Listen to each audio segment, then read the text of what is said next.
बहुत बहुत स्वागत है दोस्तों आप सभी का। आज हम देखने वाले हैं सीबीएसई क्लास 12 के जो सैंपल क्वेश्चन पेपर हैं और सब्जेक्ट है आज का हमारा फिजिकल एजुकेशन या फिर शारीरिक शिक्षा। तो इसी क्वेश्चन पेपर का हम सॉल्यूशन देखने वाले हैं एंड वो भी हम देखेंगे हिंदी मीडियम में। ठीक है, यूट्यूब पे आपको इंग्लिश मीडियम में तो बहुत जगह मिल जाएगा, लेकिन हिंदी मीडियम में शायद ही आपको कहीं मिले, तो मैं आपको ये हिंदी मीडियम में समझाने वाला हूँ। तो चलिए स्टार्ट करते हैं बिना टाइम वेस्ट करते हुए। तो जैसा कि क्वेश्चन पेपर का पैटर्न है, टाइमिंग 2 घंटे की है, मैक्सिमम मार्क्स हैं 35। कुछ सामान्य निर्देश हैं, आपको वो पढ़ने चाहिए। इस प्रश्न पत्र को 3 खंडों में बांटा गया है, ए, बी और सी में। खंड ए में आपके 9 प्रश्न हैं, आपको 7 करने हैं जो कि 2 मार्क्स के हैं। खंड बी में आपके 5 प्रश्न हैं, आपको कोई 3 करने हैं जो कि आपके 3 मार्क्स के हैं। खंड सी में आपके 4 प्रश्न हैं, आपको 3 करने हैं जो कि आपके कुल 4 मार्क्स के हैं। ठीक है, तो ये तो हो गया आपका जो क्वेश्चन पेपर है उसका एक छोटा सा ओवरव्यू। अब हम क्वेश्चन आंसर की बात करते हैं। तो क्वेश्चन नंबर है फर्स्ट हमारा। ठीक है, क्वेश्चन नंबर है फर्स्ट। अर्ध मध्य चिन्ह, ये जो आसन होता है इसके कोई 2 लाभ आपको बताने हैं। ठीक है, तो इसके 2 लाभ इस तरह से है। पहला, यह अतिरिक्त चर्बी को कम करता है, अर्थात शरीर के अंतर्गत जो अतिरिक्त भार होता है उसको कम करता है एवं शरीर को सुंदर और मजबूत बनाता है। यह श्वसन प्रणाली के लिए फायदेमंद है तथा जो मधुमेह से पीड़ित लोग होते हैं उनमें उनको अच्छा करने के लिए, उनके स्वास्थ्य के लिए काफी अच्छा होता है। यह पीठ दर्द, तनाव एवं सिर दर्द को भी ठीक करता है। यह रीढ़ की हड्डी एवं पीठ की जो मांसपेशियां हैं उन्हें भी मजबूत करता है। ठीक है, तो क्वेश्चन नंबर फर्स्ट का आंसर आप इस तरह से लिखेंगे। 2 मार्क्स का है तो आपको ज्यादा से ज्यादा 2 या फिर 3 पॉइंट लिखते हैं। मैं आपको जो आंसर है वो थोड़ा बड़ा बताऊंगा ताकि आपको अच्छे से समझ में आ सके। क्वेश्चन नंबर फर्स्ट हो गया। क्वेश्चन नंबर सेकंड है, उदाहरण की सहायता से समझाइए कि विस्फोटक शक्ति क्या है। ठीक है, तो विस्फोटक शक्ति जो है यह उच्च गति के साथ प्रतिरोध को दूर करने की क्षमता है। इसका उपयोग लंबी कूद, ऊंची कूद, ट्रिपल जंप, वॉलीबॉल में स्मैशिंग या फिर स्पाइकिंग के कूदने के लिए, बास्केटबॉल में रिबाउंड के लिए कूदने के लिए एवं टेक ऑफ जंपिंग इवेंट के लिए इस विस्फोटक शक्ति का उपयोग किया जाता है। ठीक है, तो विस्फोटक शक्ति क्या है एवं इसके उदाहरण क्या है, आई होप आप समझ गए होंगे। अब देखिए क्वेश्चन नंबर थर्ड जो है, इसमें आपको क्या करना है, 2 ही लाइन लिखनी है, लेकिन मैं आपको थोड़ा अच्छे से समझाता हूँ। यहाँ पे व्यक्तित्व और प्रेरणा की परिभाषा बतानी है।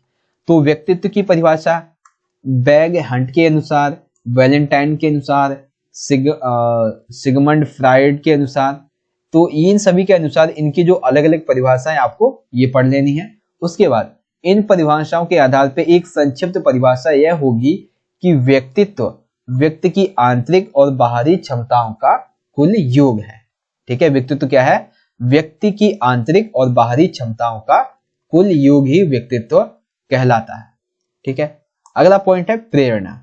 तो प्रेरणा के बारे में ऋषि के अनुसार, ठीक है, कुकर्स एंड स्टीन के अनुसार, मार्गन और किंग के अनुसार, जॉनसन के अनुसार, इनकी जो अलग अलग परिभाषाएं हैं वो प्रेरणा के बारे में यहाँ पे हमें देखने को मिलती है। ऋषि कहते हैं प्रयास करने की इच्छा को प्रेरणा कहते हैं। ठीक है, स्टीन कहते हैं कोई भी स्थिति जो हमारे कार्यों और सक्रियों को निर्देशित करती है वह प्रेरणा कहलाती है। ठीक है, प्रेरणा किसी व्यक्ति या जानवर के भीतर की स्थिति को संदर्भित करती है जो व्यवहार को किसी लक्ष्य की ओर ले जाती है। प्रेरणा जीवों के व्यवहार को इंगित करती है, निर्देशित करने वाली गतिविधियों का एक सामान्य पैटर्न यहाँ पे देखा जा सकता है। तो अलग अलग इनकी परिभाषाएं हैं जो कि आपको पढ़ने की ज्यादा जरूरत नहीं है अगर 2 मार्क्स में आता है। तो मैंने आपको व्यक्तित्व के और प्रेरणा के जो 4-4 पॉइंट बताए हैं, अगर 2 मार्क्स में आते हैं तो आपको 2-2 पॉइंट लिखने पड़ेंगे, बस उसमें आपका क्वेश्चन जो पूरा हो जाएगा। अगला है क्वेश्चन नंबर 4। क्वेश्चन नंबर 4 में आपको क्या है कि यहाँ पे जो ASD है और एक है SPD, इसका आपको पूर्ण रूप बताना है। ठीक है, तो ASD का पूर्ण रूप है आत्म केंद्रित स्पेक्ट्रम विकार और SPD का है संवेदी प्रसंस्करण विकार। ठीक है, तो ये आपको समझ में आ गया ASD और SPD की फुल फॉर्म। क्वेश्चन नंबर 5 देखिए। क्वेश्चन नंबर 5 में यहाँ पे आपको बताना था कि व्यायाम करने के कारण पेशीय तंत्र में होने वाले किन्हीं 4 परिवर्तनों की सूची बनानी है। ठीक है, जो व्यायाम हम करते हैं उसकी वजह से पेशीय तंत्र में जो परिवर्तन होते हैं उनकी सूची बनानी है। तो देखिए यहाँ पे मैं आपको ऑप्शन बता देता हूँ। पहला ऑप्शन है मांसपेशियों के आकार, एवं उनके आकार में परिवर्तन, अर्थात मांसपेशियां जो है उनके आकार में परिवर्तन होता है व्यायाम करने से। रक्त का आपूर्ति में वृद्धि, अर्थात जो रक्त होता है, एक तो क्या होता है कि रक्त का व्यायाम करने से संचार होता है एवं रक्त की जो आपूर्ति होती है उसमें वृद्धि होती है, अर्थात जो रक्त होता है अगर वो कम होता है तो व्यायाम करने से उसकी आपूर्ति पूर्ण हो जाती है। हड्डियों और इसका जोड़ों पर सकारात्मक प्रभाव पड़ता है एवं हमारी हड्डियां एवं जोड़े जो हैं वो मजबूत होते हैं। तो व्यायाम करने के ये 4 जो परिवर्तन है वो आपको देखने को मिलेंगे।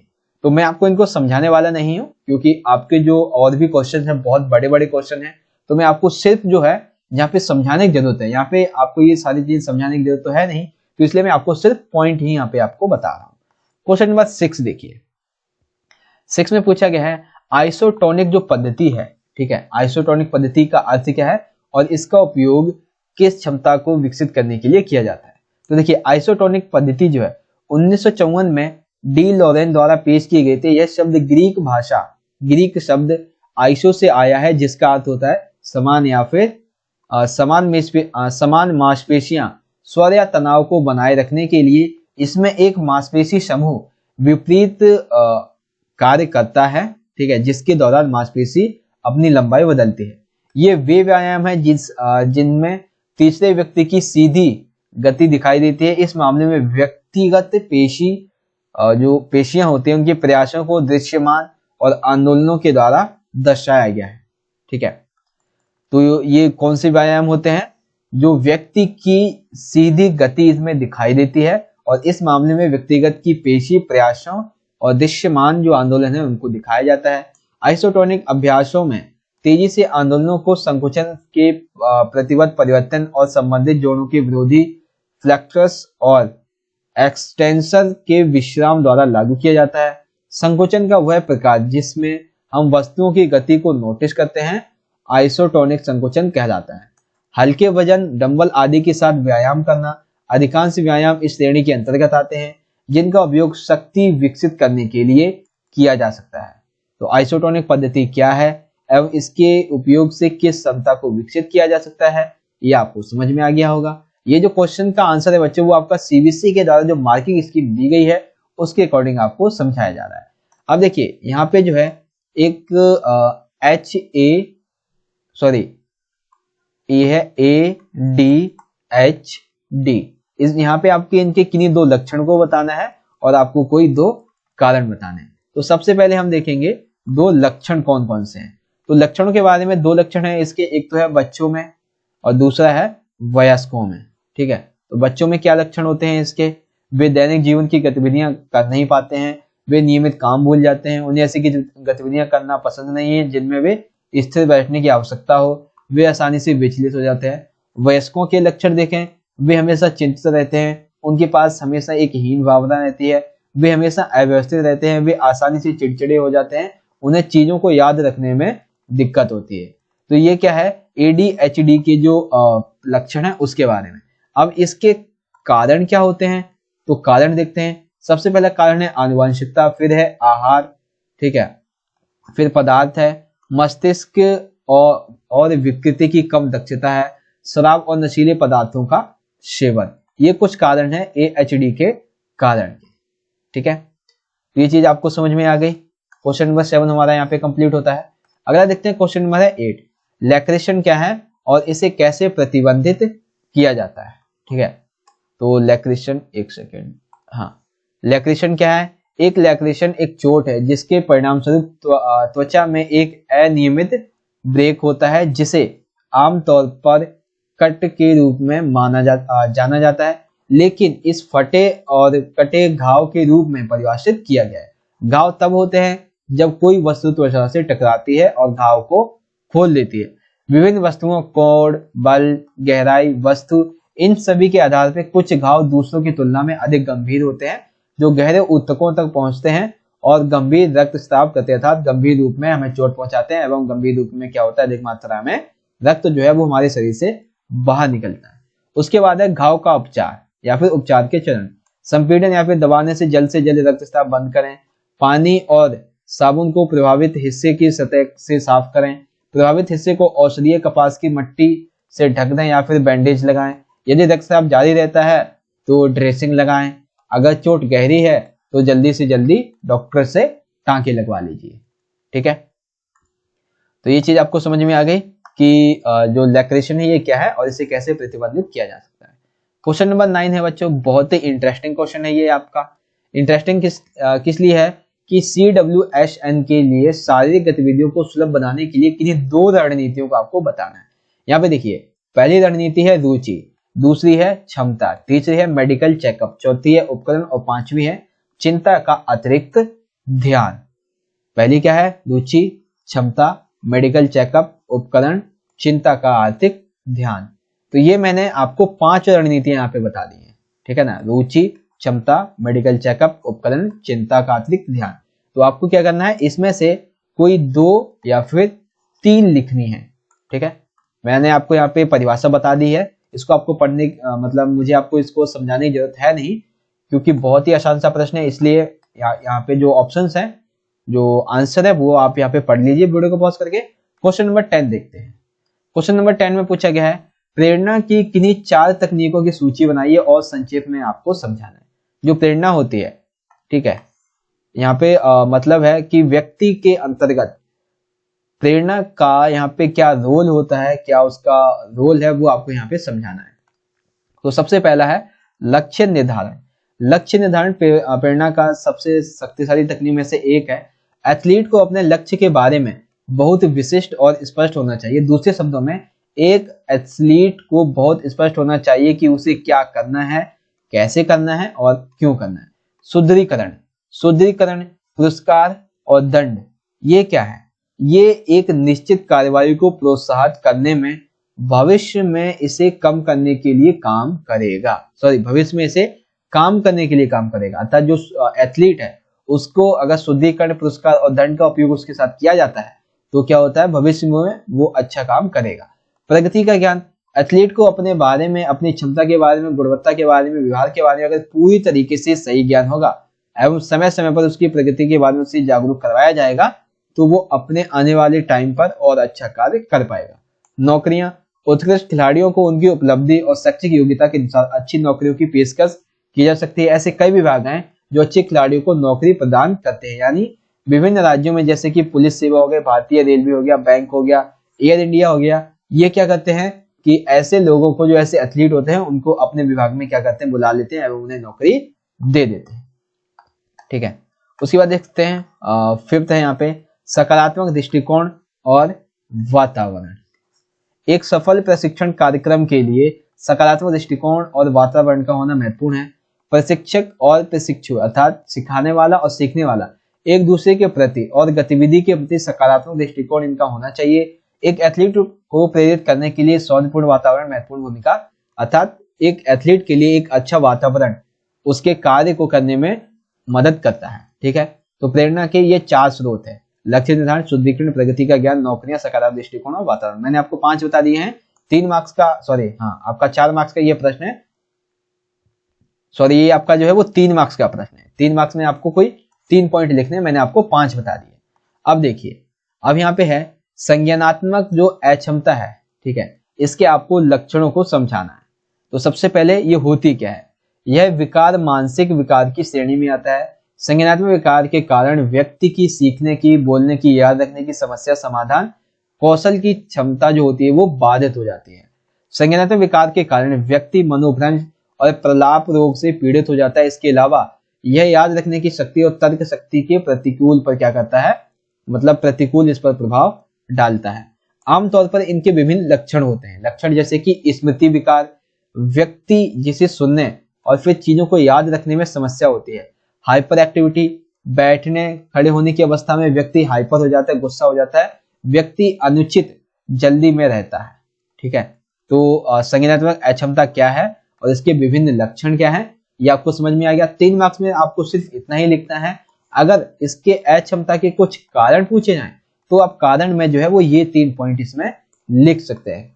ये पॉइंट मैं आपको इसलिए बता रहा हूं कि अगर पेपर में आपका कारण पूछा जाता है तो कारण को आप यहां से समझ सकते हैं और फिर उन्हें वहां पर लिख पाएंगे। तो क्वेश्चन नंबर 11 कंप्लीट हो गया। आगे देखते हैं, क्वेश्चन नंबर है 12। क्वेश्चन नंबर 12 में बच्चों क्या है कि आपको एक आरेख बनाना था। खेल चोटों में वर्गीकरण की व्याख्या करने के लिए एक फ्लो चार्ट बनाएं। ठीक है, तो कॉमन स्पोर्ट्स इंजूरियस, ठीक है, एक है सॉफ्ट, एक है बोन एंड एक है जॉइंट। तो यहाँ पे अलग अलग टाइप्स की जो इंजूरियस है, जो चोट है, उनके प्रकार यहाँ पे दिए गए हैं, ये आपको पढ़ने हैं। इसका डायग्राम आपको बनाना था, तो डायग्राम जो है वो कुछ इस तरह से बनाया जाएगा।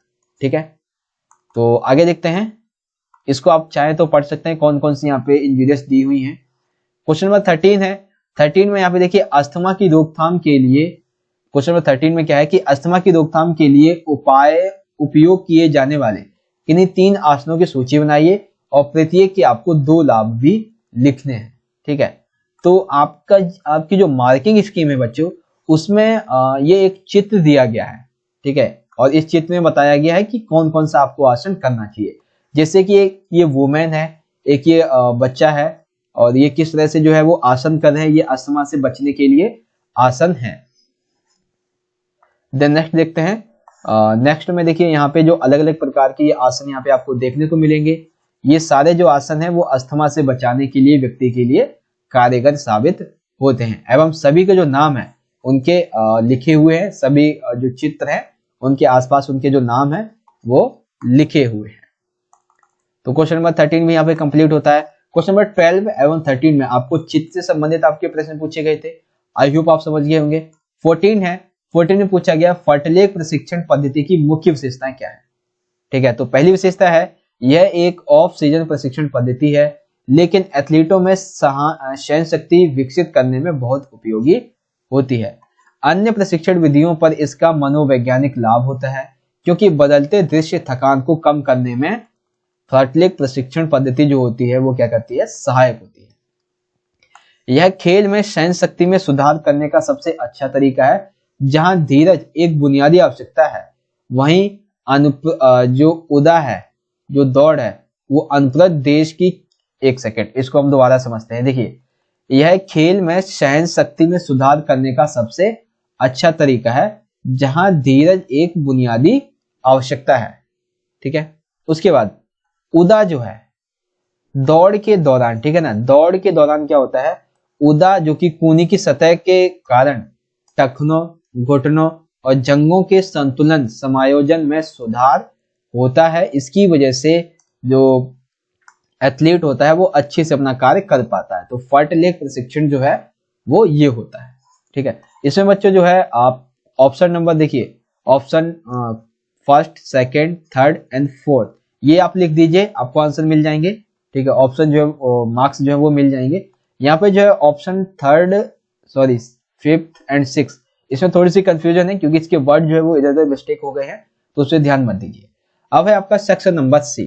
सेक्शन नंबर सी में बच्चों है बिग 5 थ्योरी की किन्हीं 3 व्यक्तित्व प्रकारों की आपको क्या करनी है, व्याख्या यहाँ पर करनी है। यह है आपका 4 मार्क्स का प्रश्न। तो इसको भी हम देखते हैं, एक डायग्राम के माध्यम से समझेंगे। ठीक है, तो एक तरफ तो है लो सोर्स, एक तरफ है ट्रेड एंड एक तरफ है हाई सोर्स। लो सोर्स की क्या क्या विशेषताएं हैं ये यहाँ पे लिखी हुई हैं, ट्रेड्स की क्या क्या विशेषताएं हैं ये लिखी हुई हैं, हाई सोर्स की क्या क्या विशेषताएं हैं ये यहाँ पर दी गई है। तो यहाँ पे आप चाहे तो इसे वीडियो को पॉज करके पढ़ सकते हैं इजीली, बहुत सारी यहाँ पे दी हुई हैं। और हम चलते हैं सीधा आपके अगले प्रश्न की तरफ। अब है गति का निर्धारण करने वाले शारीरिक कार्यों पर चर्चा कीजिए। ठीक है, गति का निर्धारण करने वाले जो शारीरिक कारक हैं इनको आपको बताना है। ठीक है, तो सबसे पहले फर्स्ट ट्विच मसल फाइबर, ये क्या चीज है आपको ये समझना है।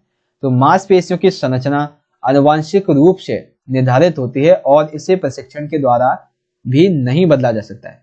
मांसपेशी फाइबर के 3 प्रमुख प्रकार होते हैं, ये slow teach type 1, fast tip type 2 और फास्ट टिप टाइप LV होती है। धीमी यानी कि ये थर्ड होता है। धीमी चिकोटी फाइबर मांसपेशियों की तुलना में तेज चिकोटी फाइबर जो है वो ताकत या फिर गति के फटने को पैदा करने में बहुत बेहतर है। इस प्रकार किसी व्यक्ति के पास जितनी अधिक चिकोटी पेशी फाइबर होगी वह उतना ही तेज दौड़ेगा। अब हम देखते हैं गति का निर्धारण करने वाले जो शारीरिक कारक हैं वो कौन से हैं। तो देख सकते हैं यहाँ पे जो है वो 3 कारण मैंने लिखे हुए हैं। सबसे पहला कारण है शरीर में वसा की मात्रा। दौड़ने की कोशिश करते समय अतिरिक्त मतलब वसा अतिरिक्त सामान के रूप में कार्य करती है। शरीर में वसा की निचली सीमा अस्वस्थ होती है, जबकि शरीर में वसा की उस श्रेणी गति को नकारात्मक रूप से प्रभावित करती है। फिर है अवयवी क्षमता और उसके बाद है लचीलापन। तो ये 3 पॉइंट हैं आपके, एक है शरीर में वसा, फिर है अवयवी क्षमता और एक है लचीलापन। तो इनको आपको किस तरह से परिभाषित करना है वो आप यहाँ पे देख सकते हैं। क्वेश्चन नंबर जो था आपका क्वेश्चन नंबर 16 ये यहाँ पे कंप्लीट होता है। क्वेश्चन नंबर 17 है लचीलापन क्या होता है, ये आपको परिभाषित करना है। लचीलेपन को विकसित करने वाले जो कारक हैं ये आपको बताने हैं। तो लचीलेपन की परिभाषा, लचीलेपन को एक जोड़ पर गति की अधिकतम सीमा के रूप में परिभाषित किया जा सकता है, जो बिना किसी अनुचित तनाव के एक जोड़ के बारे में संभव गति की सीमा है। लचीलापन एक सामान्य गुण नहीं है, यह एक विशेष जोड़ के लिए विशिष्ट गुण है, जैसे कि घुटनों या फिर जोड़ों की श्रृंखला के लिए। इसका मतलब यह है कि कुछ जोड़ों में एक व्यक्ति की दूसरे की तुलना में बेहतर जो जोड़ हैं वो हो सकते हैं लचीलेपन के कारण। लचीलेपन को विकसित करने के निम्नलिखित तरीके हैं। सबसे पहला है बैलिस्टिक स्ट्रेचिंग, ठीक है, सबसे पहला कारण है, सबसे पहला पॉइंट है बैलिस्टिक स्ट्रेचिंग, ठीक है। उसके बाद दूसरा है यहाँ पे स्टैटिक स्ट्रेचिंग, फिर है पैसिव स्ट्रेचिंग और एक है प्रोप्रियो न्यूरोमस्कुलर फैसिलिटेशन, ठीक है। देन फिफ्थ में यहाँ पे है कि कम से, ये बेसिकली क्या है कि क्वेश्चन नंबर 4 ऑप्शन 4 जो है इसका ही आगे वाला पार्ट है, ठीक है। तो ये 4 जो टाइप्स हैं वो उनमें से आप कोई 2 लिखेंगे तो भी आपको आपके पूरे मार्क्स मिल जाएंगे। तो लचीलेपन को विकसित करने के लिए जो तरीके वो कौन कौन से हैं, बैलिस्टिक स्ट्रेचिंग है, स्टैटिक स्ट्रेचिंग है, पैसिव स्ट्रेचिंग है और न्यूरोमस्कुलर फैसिलिटेशन। उसके बाद लास्ट क्वेश्चन है आपका ये जो आपका क्वेश्चन पेपर है उसका, इसमें पूछा गया है पवन मुक्त के लंबे समय तक उपयोग के बारे में, इसके मतभेदों के साथ संक्षेप में वर्णन करें और स्टिक आरेख भी एक बनाना है, ठीक है। तो स्टिक आरेख क्या है उसे भी हम समझेंगे इसके बारे में। तो देखिए सबसे पहले तो पवन मुक्त आसन के बारे में बात करते हैं। अपनी पीठ के बल लेट जाएं और अपने पैरों को, हाथों को अपने शरीर के अलावा मिलाकर गहरी सांस लें और आराम करें। गहरी सांस लेकर अपने पैरों को 90 डिग्री तक उठाएं और पूरी तरह से सांस छोड़ दें। अब एक और सांस लेते हुए दोनों घुटनों को अपनी छाती के पास लाएं और घुटनों को हाथों से पकड़कर पेट के निचले हिस्से पर दबाएं। पूरी तरह से सांस को छोड़ें। कुछ सांसों के लिए घुटनों को मोड़कर रहें। हर सांस को बाहर छोड़ते हुए जंघों और घुटनों को पेट पर दबाएं और उन्हें अपने हाथों से पकड़े रहें। अभी देखिए मैं इसको आपका चित्र भी दिखाता हूं, एक सेकंड, ये रहा आपका चित्र, ठीक है। इस चित्र के माध्यम से आपको इसे समझना है। चलिए पॉइंट देखते हैं, पॉइंट कौन कौन से हैं। अगला पॉइंट है कि गहरी सांस लेकर अपने सिर, गर्दन और छाती को ऊपर उठाएं और उन्हें घुटनों के करीब लेकर आए। हो सके तो अपनी हड्डी को अपने घुटनों के बीच लेकर आए। सुनिश्चित कीजिए कि सिर कम चलता है और घुटने चेहरे के करीब आते हैं। इस तरह मांसपेशियों पर दबाव पेट के अंगों के आसपास अवांछित गैस हवा को मुक्त करने में मदद करेगा। सिर, गर्दन की स्थिति को यथावत बनाए रखने पर ध्यान केंद्रित करते हुए कुछ सांसों के लिए इसी मुद्रा में बने रहें कुछ क्षण के लिए। प्रत्येक सांस छोड़ने के साथ जंघों को छाती के करीब और गहराई में दबाएं और चेहरे को घुटनों तक गहराई से दबाएं। धीरे धीरे सांस लेते हुए शरीर को स्थिर रखते हुए संतुलन बनाए रखने की कोशिश करें। अब जो है आपको क्या करना है कि सांस भरे हुए गर्दन और सिर को आपको छोड़ देना है पूरी तरह से, फिर आपको सांस छोड़ देनी है। एक और सांस लेते हुए पैरों को सीधा करना है, वापस से वही सारा प्रोसेस जो अभी हमने देखा है उसे फॉलो करना है, ठीक है। तो ये चीज आपको समझ में आ गई कि कौन कौन सा आसन जो है पवन मुक्त आसन के अंतर्गत आपको क्या क्या यहाँ पर करना है। तो इस चित्र के माध्यम से जो है वो आप इसे समझ पाएंगे, ठीक है। ये जो आपका चित्र है इसके माध्यम से आप समझ पाएंगे कि देखिए इसका सिर कैसे है, इसके जंघे कहाँ है, घुटने कहाँ है, हाथ कहाँ है, ये सांस कैसे ले रहा है, ये सारी चीजें आपको इसमें देखने को मिलेंगी। तो इसी से बच्चों आज का हमारा वीडियो खत्म होता है एंड आपका जो क्वेश्चन पेपर है वो भी यहाँ पे एंड होता है। तो एक बार दोबारा से आपको मैं क्वेश्चन पेपर दिखा देता हूँ। बच्चों आपको अगर वीडियो अच्छी लगी हो तो लाइक जरूर कीजिएगा, अपने दोस्तों के साथ भी इस वीडियो को ज्यादा से ज्यादा जरूर शेयर कीजिएगा। हम मिलेंगे नेक्स्ट वीडियो में, तब तक के लिए आप पढ़ते रहिए और अपना ख्याल रखिए। इस वीडियो को ज्यादा से ज्यादा अपने सभी दोस्तों को शेयर कीजिए और अगर अभी तक आपने हमारे चैनल को सब्सक्राइब नहीं किया है तो सब्सक्राइब करके ऑल बेल पे सेट कर लीजिएगा ताकि आने वाली हमारी न्यू वीडियोज की नोटिफिकेशन सबसे पहले आपको मिला करेगी। चलिए उससे मिलेंगे नेक्स्ट वीडियो में। धन्यवाद। जय हिंद। वंदे मातरम।